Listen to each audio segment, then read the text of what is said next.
Hey y'all, so I'm back. So yeah, like I was just thinking about this whole song, right? And the other lyrics, and I was thinking about when Prince said, he said, I woke up next morning, NiKki wasn't there. All I saw was a phone number on the stairs. Something like that. Something about I forgot about she left her phone number or something, and she said, "Call me whenever you want to grind with it." Do do do do do do do do do do do do do do. That part, something like that. And then on, you know what? I was thinking about the part where he was like, "Thank you for a funky time. Call me back when you wanna grind." Something like that. I Anyway, y'all, I ain't go back and listen to the lyrics. I'm just thinking off the top of my head. I just like to freestyle, y'all. If I'm wrong, I'm wrong. Whatever the hell, we just having fun here. You know what I'm saying? Along with the spiritual breakdowns. You know what I'm saying? It is what it is. But let me tell y'all, this whole song, it puts me in the mind of Prince having an encounter with a succubus. And let's be honest, I believe back in the day when Prince was younger, he had so many different like alter egos. He changed his style and persona in a sense multiple times. And a part of being an artist is evolving, right? There's nothing wrong with that. But like, wait a minute. If you spell, I'm sorry. If you spell evolve forwards and backwards, it still spell evolve, right? That's that mirror effect, and that's also that Gemini. You know what I'm saying? That duality. So check this out. Prince also had a character named Camille, which was an alter ego of his. Yes, a woman named Camille. I'm not surprised because uh Prince embodied both like sexes, like his energy embodied both sexes. Like I said, people would call him androgynous back in the day. So from the way he dressed, Prince wore makeup, he wore hairstyles that were perceived as being female hairstyles, even his outfits. I remember on the video Kiss, he had a belly chain, and even during the Under the Cherry Moon days around that era, um he was wearing similar outfits, like, yeah, that, and crop tops and stuff that were considered to be feminine. He wore heels. So he came up with this character named Camille. And I remember he made this album called the Black Album, right? And check this out. Anybody who know about remember Jay-Z had a album called the Black Album too back in the day. I thought that was interesting too. And also, if I recall correctly, Beyonce performed with Prince back in the day. Back in maybe the earlier mid 2000s, something like that. So that was rather interesting.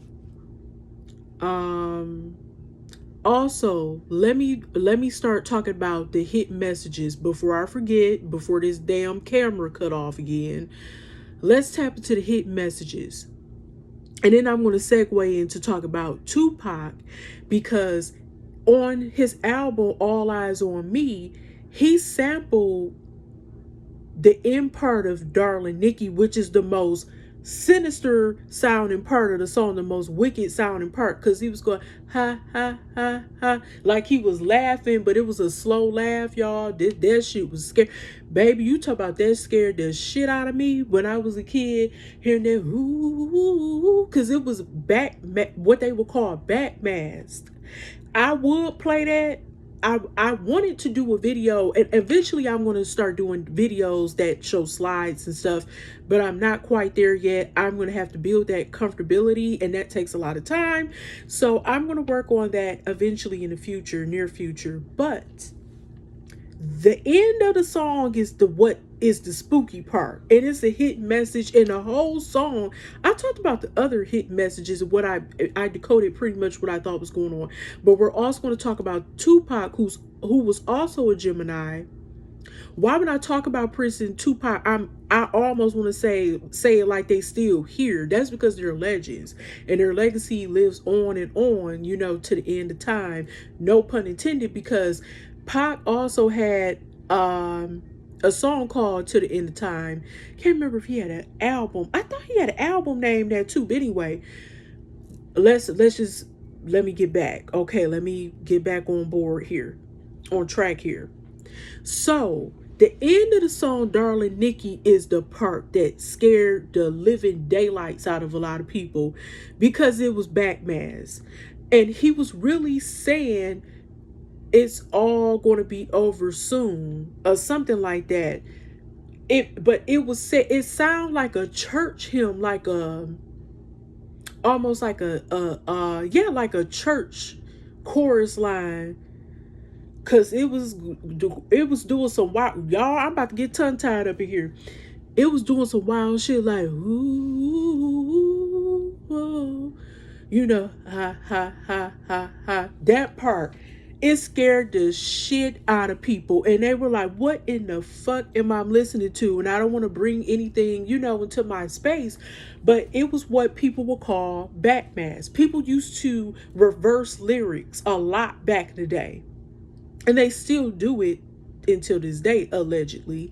And when people backmask, it's usually like a hidden message or messages in those songs. So when you played in forwards, it said something about, like, it sound really different.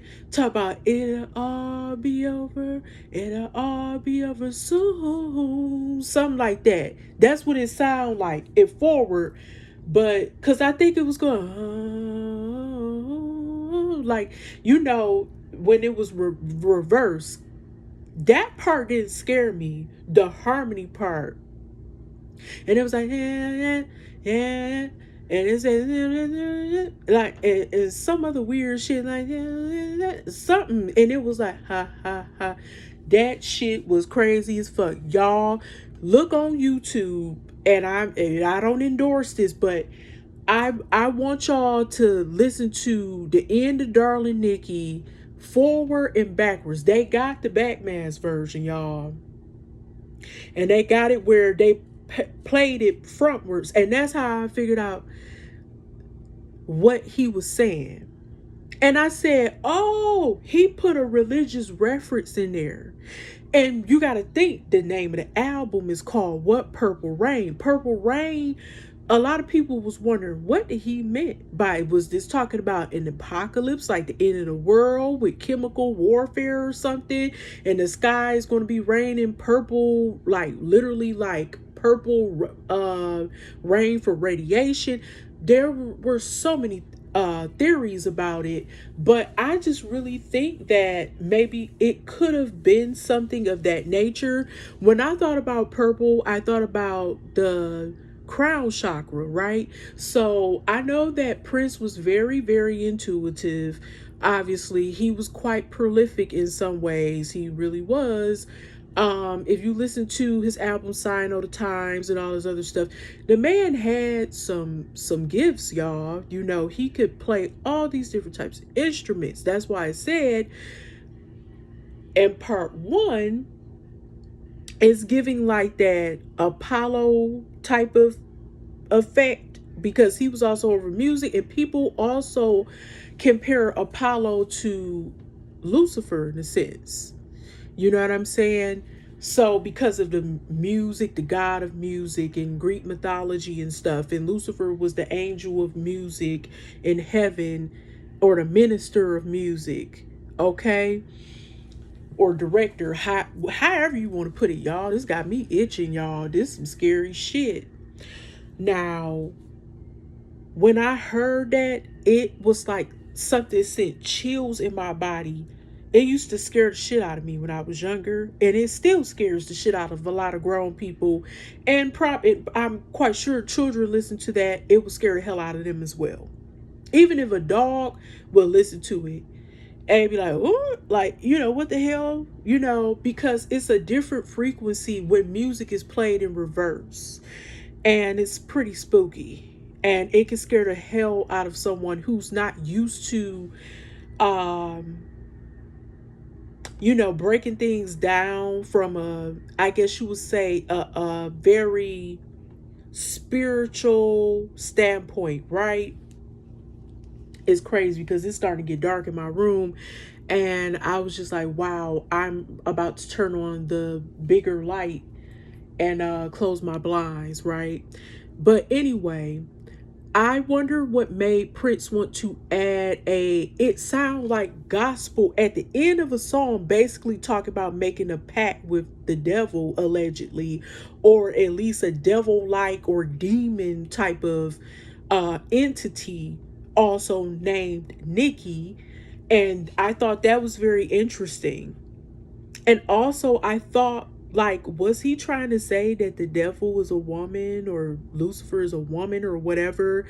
You know what I'm saying? And a lot of people, if you look back at ancient times, a lot of morning star deities were depicted as females. You know what I'm saying? Like, if I recall, Inanna or Ishtar, then you had another goddess. I think her name starts with an E or something like that. And the name Easter come from her, was inspired by her too, as well as Ishtar. Because if you listen to Ishtar, it sounds like Easter. You know what I'm saying? Let me tell y'all something. I've been seeing a little bunny um right hopping right in front of my building. Like, I live at the edge, right? A corner house, right? You know what I'm saying? And I live in a townhome. So I'm at the end, right? And I just saw a little bunny hopping around, and it just stared at me yesterday, y'all. Start eating the dandelion. And then I kind of walked up on it again. It was still like it was just chewing away, and I was like, then it hopped and hopped. It hopped a little closer, almost to the brick wall. It's a big lawn, so, and I have a courtyard across from me over here, and I thought that was interesting. That's interesting. Even my mom saw the bunny before I did. A few days before, she said, I guess what? I just saw a little bunny, and it just looked at me. She had seen it about a few times before I did. And I used to see bunnies hopping around a lot around where I stay. I've even seen frogs. And I never seen a damn frog up close come to my house. In my old house, I used to get frogs come to my door and just sit there looking crazy and didn't say nothing. Cats.